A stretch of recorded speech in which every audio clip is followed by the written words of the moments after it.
Hiya. I'm introducing Kate and Sarah. I'm Helen from Maiden. We're headline sponsors of today's conference. And I just wanted to say a few words before I hand you over to Kate and Sarah. We are a company who is committed to creating digital technology that changes what's possible for clinicians and patients. We provide cloud-based software that's outcome-focused, patient-centred and data-driven. So all of that great data that we've just seen from Dr. Guy, we're very passionate about data, and we really want to improve how therapists and clinicians are able to view data along the care pathway and get the best outcomes for their patients. So we've worked with mental health services, particularly adult IAP services and community mental health services for children and young people for the last 10 years. And today our IAPTers patient management system is used by 2/3 of adult IAP services and at least 60 children and young people's mental health services who are working at the community end of the scale. So we're very fortunate to count among our customers charities like Bernardo's, ADHD Foundation, Mind of West Essex, and trusts as well who are offering CAM services, so CNWL, South West London and St George's Mental Health Trust. So just to pick up on the early intervention theme that Charlotte touched on earlier, the project that Kate and Sarah will tell you about is a school mental health support team, and that's part of an investment in early intervention in schools. The NHS long-term plan is committed to rolling these out, and Charlotte mentioned that they're currently covering at least 25% of the country. That target's already been reached. In fact, there are 300 of these mental health support teams that are already operational, and there are another 200 on the way. So this report is a report from the Early Intervention Foundation, and it was a systematic review last year on the effectiveness of school-based interventions. And it looked at interventions such as CBT, social and emotional learning, and interventions to prevent self-harm, violence and suicide. And the key finding of this report is that, particularly on CBT, that for young people with symptoms of depression or anxiety, CBT intervention delivered by external professionals provides the strongest evidence of impact for children and people in schools. And the report went on to back the rollout of these mental health support teams. And as Charlotte mentioned, we don't know yet whether there's going to be funding to get them to 100% of schools across the country. The voluntary sector obviously plays a really important part in delivering early intervention in community and in school settings. So I'm really pleased to hand over to Kate and Sarah and tell you more about their collaboration in Somerset. Thank you. Thanks, Helen. As Helen said, we're going to talk to you about mental health support team and how that works in Somerset. And I work for Young Somerset, and obviously Kate is from the sort of CAMS NHS side of things, and we work in partnership. So I'm going to talk to you a little bit more about that and try as best as we can to keep to time. But we do like to chat, don't we? So we'll do our best. So we are one of those mental health support teams, which is really exciting. And in 2019, we were part of the Trailblazers, so we were one of the first MHST sites from the proposal set out in the Green Paper.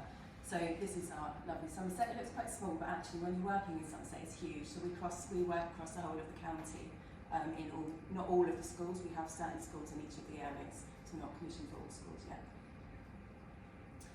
So MHSTs have three core functions. So you can see here that the functions that all of the MHSTs work towards. So the first function is about delivering evidence-based interventions. So our practitioners go to university, they get trained in evidence-based interventions, and that's part of the core function of MHST. And it's about working with mild to moderate mental health issues.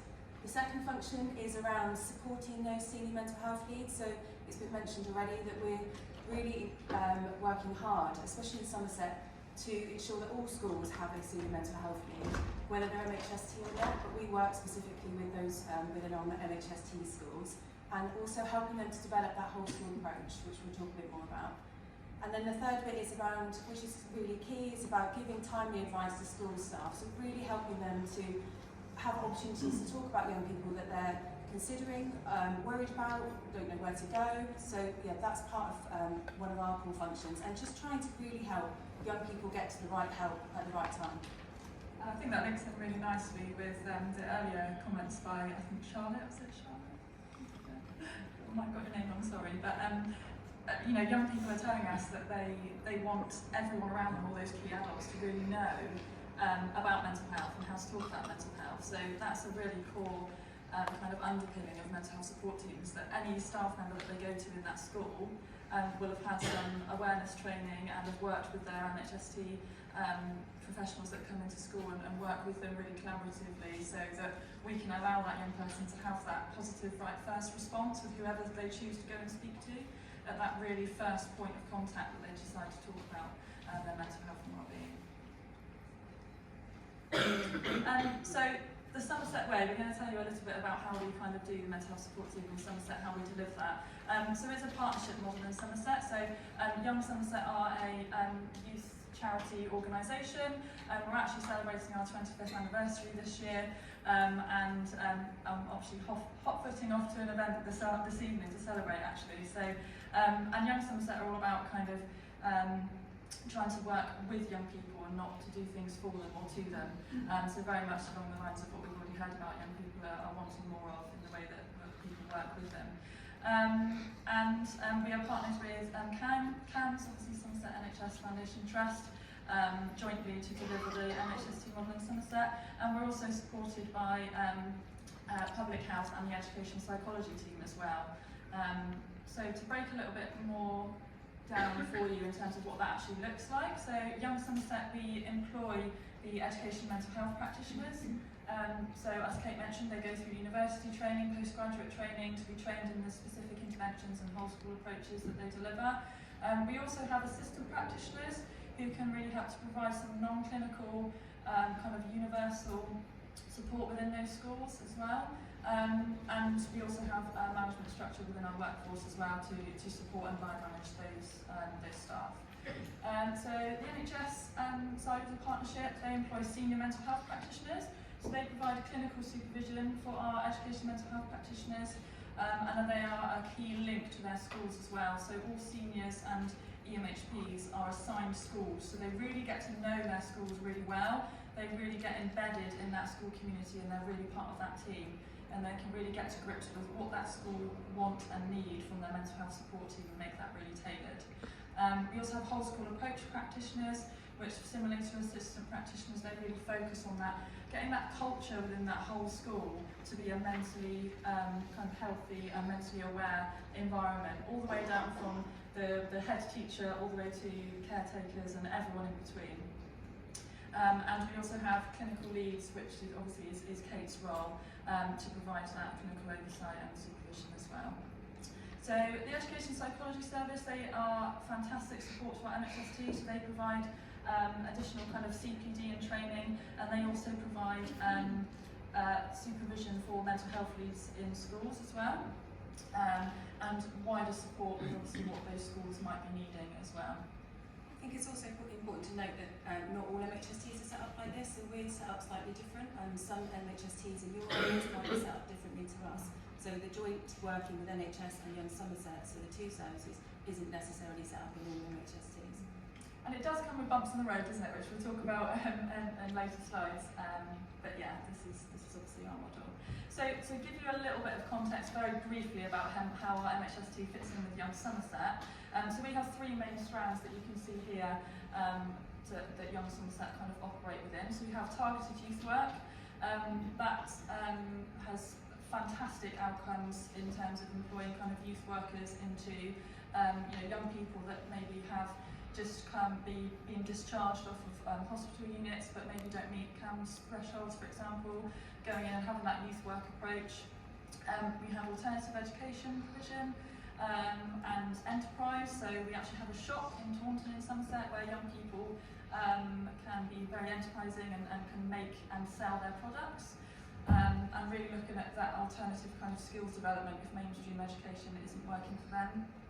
And the largest kind of proportion of the work that we do at Young Somerset with the largest team is the mental health and wellbeing side of things. So we have the community wellbeing practitioners that we employ, and we also have the mental health support team that sits within that alongside NHS, and we have Somerset Big Tent, which is a kind of a whole collection of organisations that have been through quality assurance that can be that one-stop shop to find the right support for young people, professionals and parents as well. So that just kind of sets a little bit of the context for Young Somerset. So how MHST fits into CAMS, this kind of shows you really that we are sitting at a level 2, sort of tier 3 level within the CAMS tier system. So you can see that we've got our single point of access team, which is our gateway into CAMS, so they do the advice and guidance, and then that's where referrals come into the service. And then MHST sits in that early interventions offer. So within Somerset, we've really tried to get our early interventions offer better and trying to make sure that young people are getting sent to the right help as quickly as possible. We also have the Tier 2 Plus service, which is a relatively new service, so it's for those young people that might not meet MHST criteria, but are maybe a bit more risky or a bit more complex. And then you've got all the other specialist tier 3 CAMS services beyond.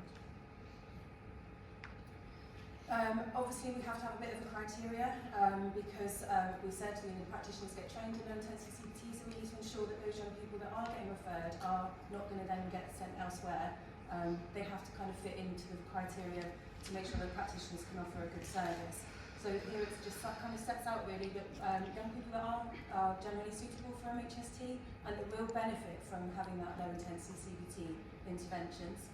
And then you can see there that sometimes we can look at offering young people support, and then young people that aren't necessarily acceptable for the service. And I think this links really well with one of the core functions back on an early slide, whereby part of the role of MHSTs is to meet with mental health leads in school and talk about the young people that they're concerned about. And actually, if the MHST is not the right route of support, if it's not low intensity CBT that is going to be kind of evidence based to show that might be right for them, it's about having those discussions about what else. So what else is out there, what's out there in the community, what other services are there, and helping mental health leads to feel like they have that guided pathway to find the right support for that young person at the right time. So it's not us goodbye, it's all about let's find the right place together for this young person, with the school, with the young person, not just kind of in that silo and not thinking of them as just data.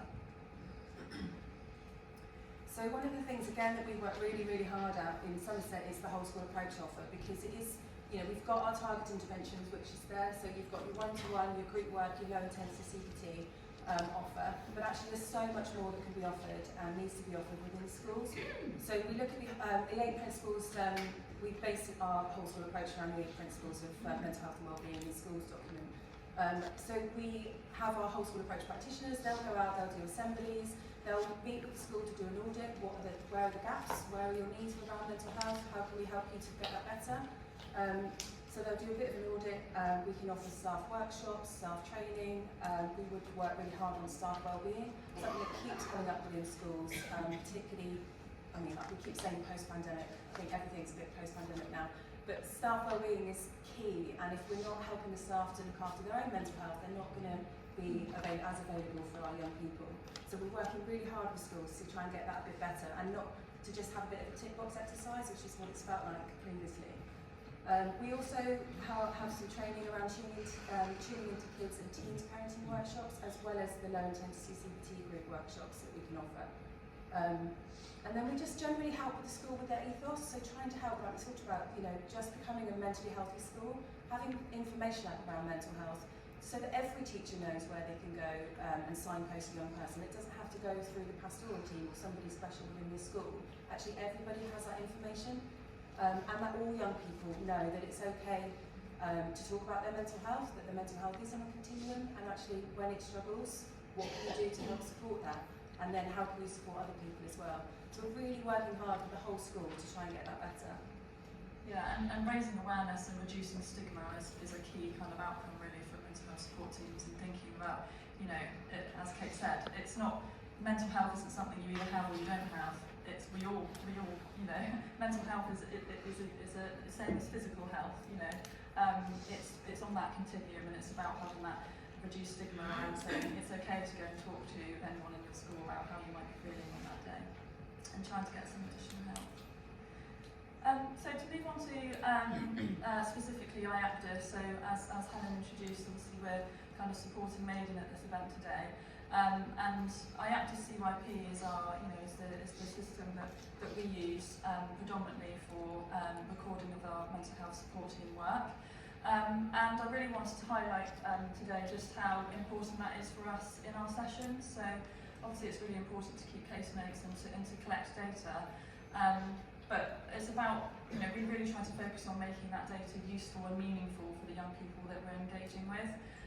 This is an example of an outcome graph for a young person, and this young person's 3 goals that he was working on. Obviously, this is a very kind of positive trajectory for this young person, but we recognise that that is not always the case. Sometimes these graphs look very, very different and very spiky, which is part of that discussion about saying, like, you might work with a young person for 8 weeks, and your graph isn't necessarily going to look like this. That might look very different, and it's often a very longer pathway in using those skills and techniques that young person has used to kind of look more into the future and to continue working on things. But for this young person, there was quite a drastic increase, and just being able to use IAPTIS to pull up these graphs in a session with a young person and say, right, you've done your questionnaires for this week, let's have a look, how does that compare to last week? And really picking out points of kind of impact as well and influence. So perhaps on a week where their scores, there was a significant difference in their scores of how they were feeling. What was happening on that week? Was it half term? Or had they gone to visit a family member? Or had they gone out and socialised that weekend with their friends? Really picking out and helping them to analyse, that wider context. How does that affect how I feel? And really using those outcomes to help young people to understand those impacts of the kind of wider environment, and also the impacts of what they're learning in the sessions with their EMHPs as well. And how they're practicing that and how that might be influencing their progress. 3 minutes, thank you, Kate. So another key part, obviously, with regards to the data, is the kind of the commitment that we have to report our data, so to the mental health data set. So there's a number of pre-designed reports in IAPTIS, and they are really easily compatible with the kind of uploads and the reporting that we need to do. So IAPTIS makes that really, really easy for us when we need to report that. And the dashboard function actually means that we can really tailor that reporting to what we want to find out about our service. And obviously, this is by no means to compete with the graphs that we've just seen. But we can really kind of dive into what we want to find out. So whether that is waiting times, or whether that is the feedback that a young person is giving us, how well they think their sessions have gone, or how well their EMHP is doing with them to engage them or to increase access. We can really kind of drill down into that data and find out how we can do things better. So IAPTIS dashboards really allows us to do that, and to pick apart what we need to pick apart to improve things really, and to crucially involve the young person in that. So a session feedback questionnaire shouldn't just be a token thing that you collect from a young person and you never look at again. It's all about looking at that, analysing it, and okay, what are young people saying? Are they saying that they don't want to have to leave a lesson halfway through? Because people then know that they're going off to see someone and they ask questions about it. They want sessions that really fit in with their lesson times, for example. So just making sure that we're looking at that and taking note. As we've only got about 30 seconds, but we are a relatively new service, and understandably working across 2 organisations has had its challenges. So we call it bumps in the road, because we are continuously coming across bumps in the road. And we haven't really got time to go through them, but this just highlights some of them. We did have a couple of slides because we kept coming up with new ones. And then we're still going through bumps in the road. We're continuously coming across things that we think, oh, okay, that's not working well. We need to try and work out how we can do that better. So at the moment, we're going through a whole new process change. So we're continually trying to develop and grow the service. Recruitment and retention, I think, is one that we've highlighted. We have had a real struggle with training EMHPs and then retention and helping them to grow within the service. So that's something we're really ploughing a lot of our energy in at the moment, because we haven't got the workforce, we haven't got the service. So it's something that we're trying to work on. Yeah, and I think it's really important to note with that, you know, and the EMHP role is a fantastic kind of door opener into the kind of clinical therapy world. And so, you know, because EMHPs are a new role nationally, there isn't that pool of qualified EMHPs sitting there that you can recruit from.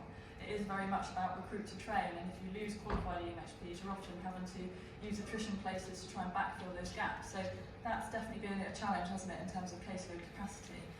I just think as well, one of the big things has been school engagement, because actually schools work quite, you know, they work on their own really, and they do their own thing, and actually it's really hard to get involved in the school, and to really get embedded in the school takes a lot of energy and a really good push on relationship, like building relationships. So we're doing a bit of a roadshow at the moment. We're going out to schools. We're just making sure that they know they are part of MHST and what we can help them with. We're not just another service that's going to be a bit of a pain in the bum. We are going to help them and we want to support them. So really engaging the right people within school has been massively important to us. Yeah, and as Kate said, there are mental health support teams, you know, across the country and across, you know, Southwest specifically, that do things quite differently. But, you know, linking up with those mental health support teams and sharing the learning from each other has been really, really important. Even if they do things a bit differently, there's definitely things that we can learn from one another as MHSTs. So always just kind of listening and talking is has been really important for us. That's it.